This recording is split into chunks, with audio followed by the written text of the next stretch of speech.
is by Zahid Ahmed from Bihar, India.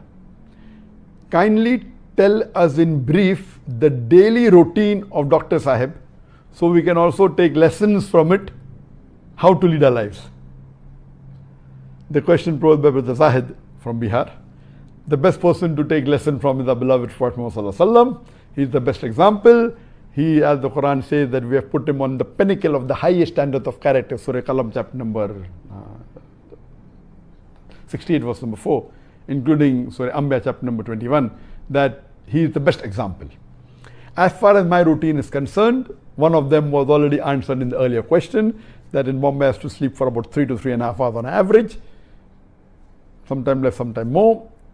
When I came to Malaysia, I did Hijrah, and I sleep on average about 3.5 hours to 4 hours, including sometimes I do I sleep in the afternoon, which is a sunnah, but not every day. All put together on average about 3.5 to 4 hours, sometimes 2 hours, sometimes 2.5 hours, sometimes 4 hours, sometimes 5 hours, sometimes less, sometimes more. The most important and the first for every Muslim in his daily routine is his salah. The first question that Allah will ask you on the day of judgment amongst your deed is about your salah.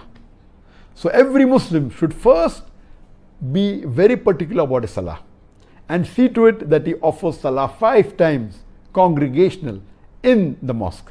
Now because of lockdown, if you cannot do and you pray at home in congregation, Allah will give you equal sawab, inshallah. Like when you're traveling and you don't pray because you're traveling in the mosque, because routinely you travel, because routinely you pray in the mosque, you get the sawab in the mosque. Unanimously, all the scholars say that praying salah in the mosque is fard. Some scholars like Imam al-Dhabi says that if you do not pray in the mosque in congregation without a valid reason, then it's the 65th major sin in Islam.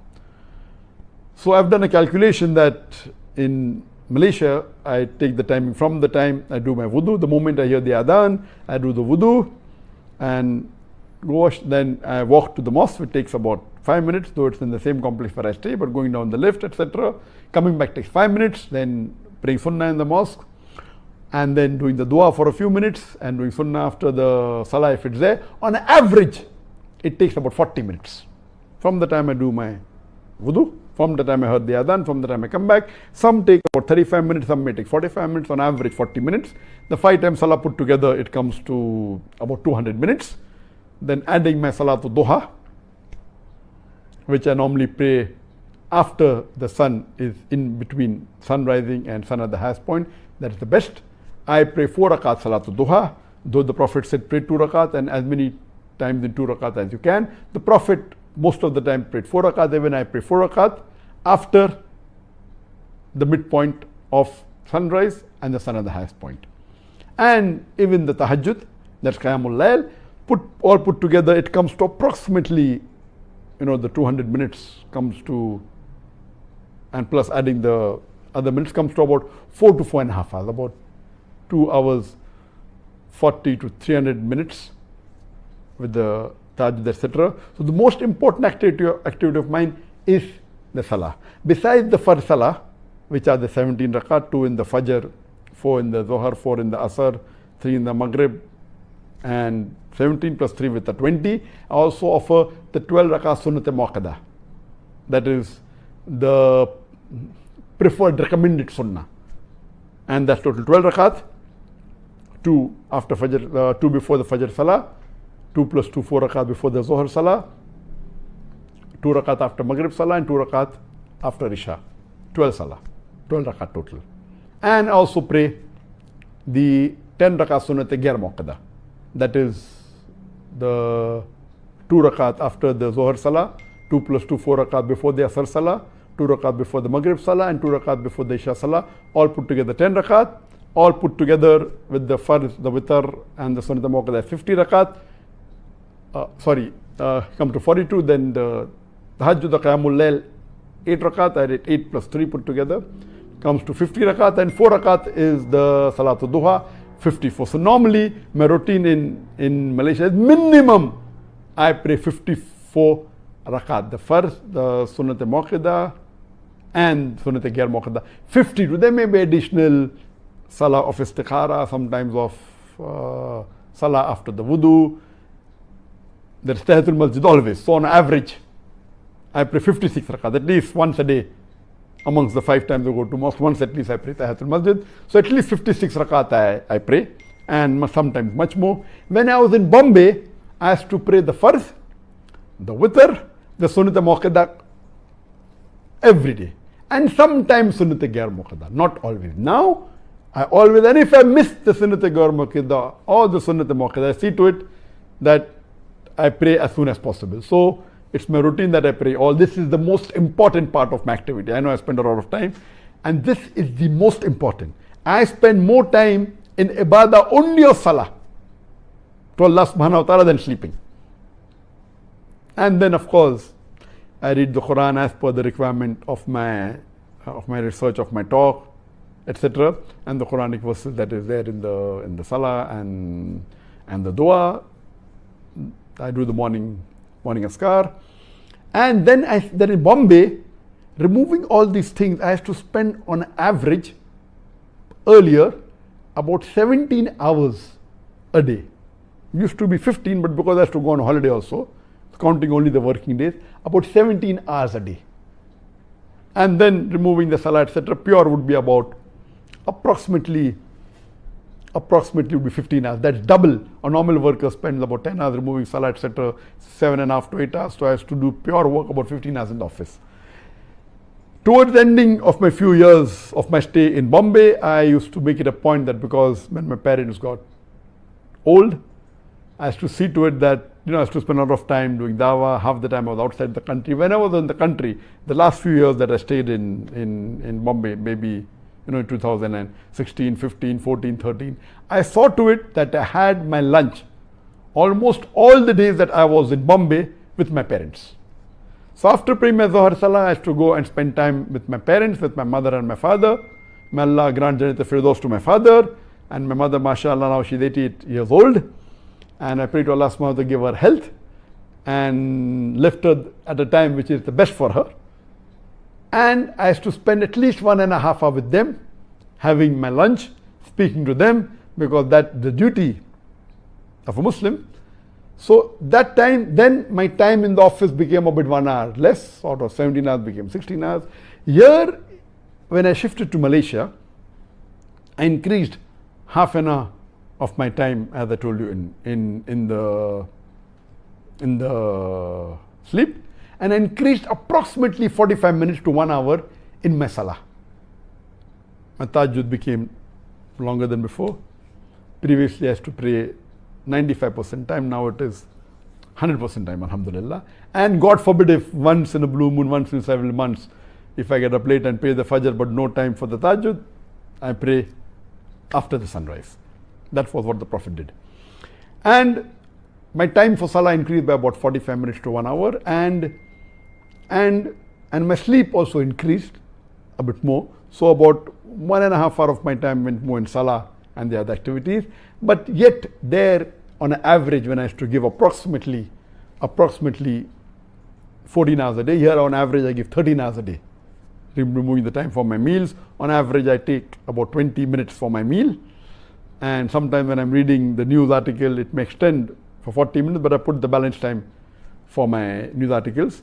And most of my time is spent in the work of Allah subhanahu wa ta'ala. In the work of Allah subhanahu wa ta'ala, on average I spent approximately 1 hour for my family, can be about 1.5 hours. In Bombay, the average was a bit less. During when vacation was a bit more, at the time less. Bombay on average was maybe about 1 hour, not counting the vacation. And I used to cover up my time when I used to go on outing for days together with the family. So there's a Venn diagram here. Because I'm operating from home, I give much more time than Bombay. Every day on average you can say 1.5, at least an hour or 2 hours. But this is a Venn diagram, most of it, more than 50% discussing dawah with my wife. I speak with my children on the phone. So I'm seeing to it that while doing my activities of farais, that is even praying, even sleeping, having the meals, doing dawah, it's a Venn diagram.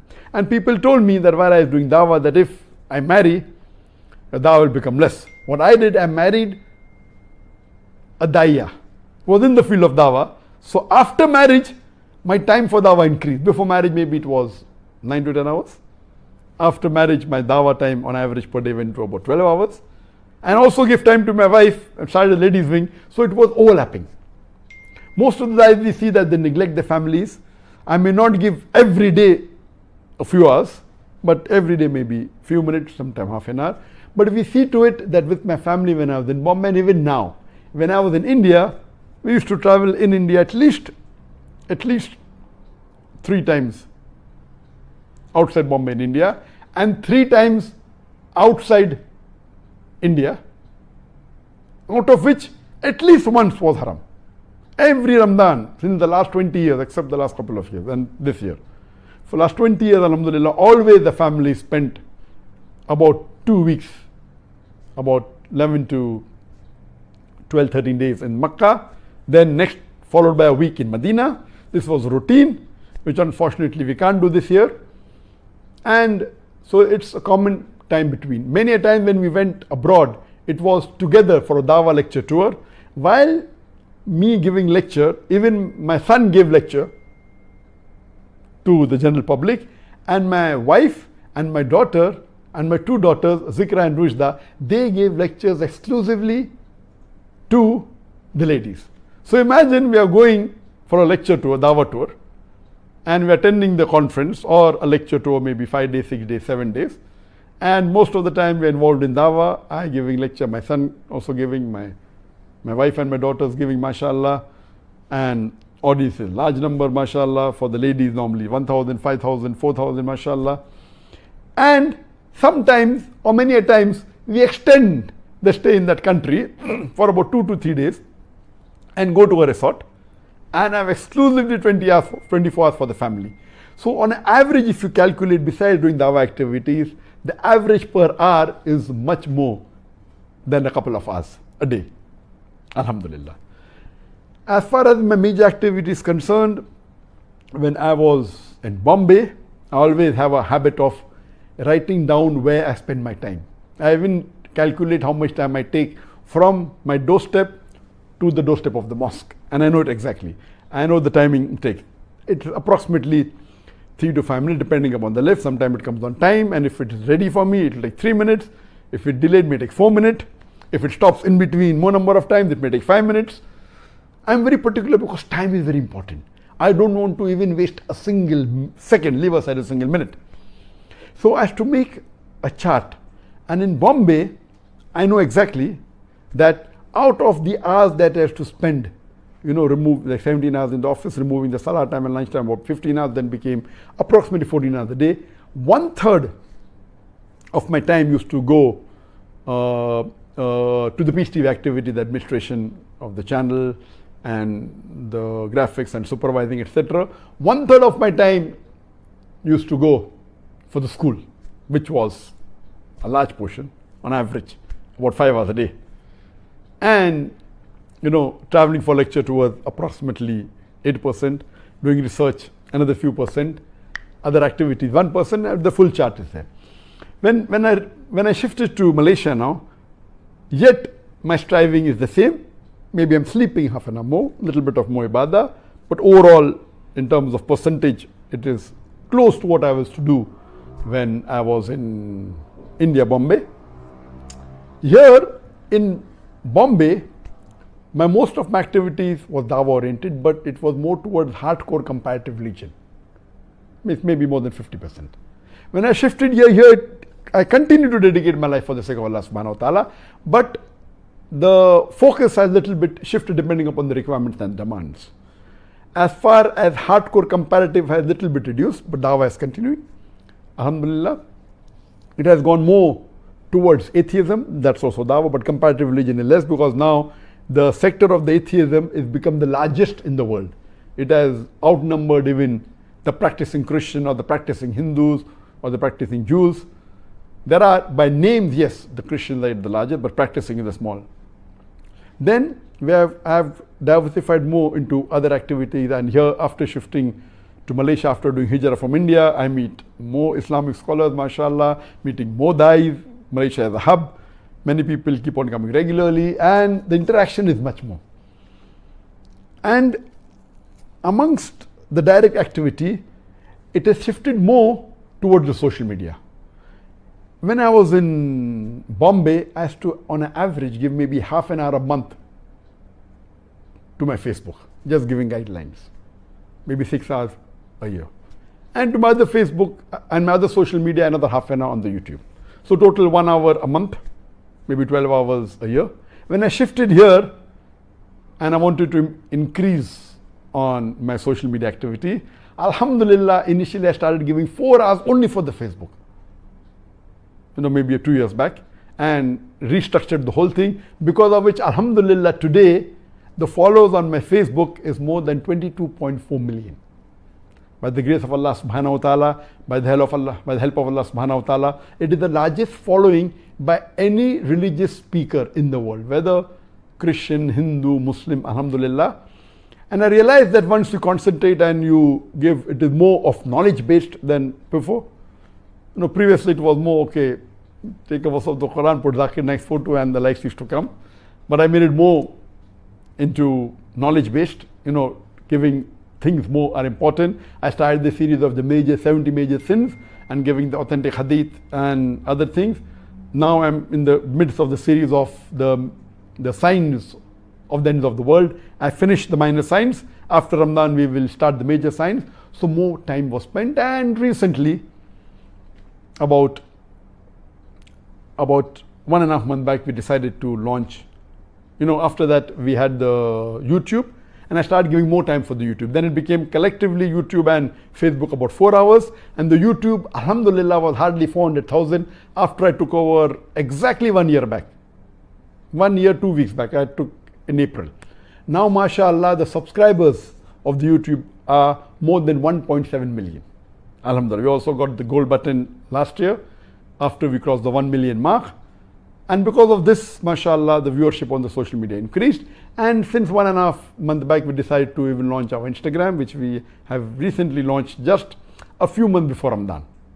We launched the Instagram, and we also launched the Twitter. We also have the Pinterest. So now we are on 5 social media platforms. That is the Facebook is there since 2013, since about 6.5 years. The YouTube is in 2011, about 9 years. The Pinterest is last year, about 1 year. Then we launched the Instagram and the Twitter, these two just hardly less than a month back. And the followers are increasing. So now most of my time is going more on the social media and less on the Peace TV, because the social media is catching up and the followers are increasing. And we pray to Allah subhanahu wa ta'ala, may we do more dawah. And one of the new activities we started is the live show that we're doing. And this we started, I never used to come on, give live talks on the internet, hardly maybe 4 that I can remember in my life, 4 or maximum 5. Then it was Sheikh Yasir Qadi, and then we started this session, then it was with Sheikh Muhammad Salah. And now, inshallah, we cannot open the doors completely, but we are doing twice a week in the month of Ramadan. After Ramadan, inshallah, will be at least once a week, inshallah. Every Saturday I've decided 11:30 Malaysia time, so that it's the prime time in the Indian subcontinent, which would be 9 o'clock in India, 9:30 in Bangladesh, 8:30 in Pakistan. And the Gulf countries, in Saudi Arabia, it would be 6:30, and Dubai 7:30. So this was in brief. I'm meeting more people than before. I used to meet in Bombay. I used to meet hardly anyone because of the schedule, and at that time it was, we had a big staff of more than 500 people. Now we have less staff, only 2 full-time paid employees I have in Malaysia and 3 abroad, and another few, 5 or 6 managing the Peace TV, is all put together somewhere close to 10 to 11 staff, mashallah. This was in brief. We can go on far in my activities, what I'm involved and how I spend my time. But the main thing is not about the results. The results are in the hands of Allah subhanahu wa ta'ala. What Allah sees is your striving. As I said earlier in my answers, Allah says in the Quran, in Surah Imran chapter 3 verse 160, if Allah helps you, none can overcome you. If Allah forsakes you, who is there then who can help you? So let the believers put their trust in Allah subhanahu wa ta'ala. Allah says in the Quran in Surah Ankabut chapter 29 verse number 69, that if you strive in His pathways, He will open up your paths.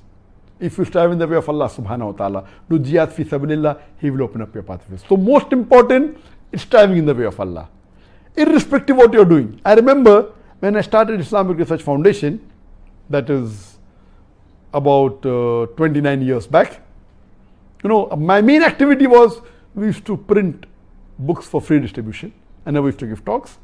And we used to print in a cheap press. So I used to check the covers and I used to distribute in 4 different categories. Best, very good, good, and fair, where the printing is not good. The best quality we used to give to VIPs. The very good quality we used to give it, hand delivered people used to come and ask. The good quality or the good people on the post, and the fair quality to general. So I used to spend maybe quite a lot of time in selecting the covers. Now I don't even spend a second on that because we're printing in the best of printing press, and they do the checking. So you don't have to spend any minute. Then I started spending time in checking the videos. That is it correct? There are no Islamic mistakes. So whatever you do with sincerity and striving. Imagine in Bombay when I used to give less than half an hour a month in Facebook. And then I started giving 4 hours a day. That's equal to 120 hours. I mean 240 times more, because that time Facebook wasn't my main activity. Main activity was Peace TV. Today Peace TV is continuing. The production has gone less. So I started doing Facebook. I will not say, okay, that time I used to give half an hour a month, so now I'll give 1 hour a month. No. Whatever time available. Then when YouTube came, I lessened the time on the Facebook. I gave to YouTube collectively 4 hours. Now collectively I'm giving about 5 hours on all the social media put together. Then there's other research, then there's lecture. So basic thing is striving is important. Striving is in your hands. If you strive, Allah will give you success. If you don't get success, it's not Allah's fault, it's your fault that you have not strived correctly. This was in brief. Inshallah, I'm sorry for I tried to say I've only scratched the surface, said only a few of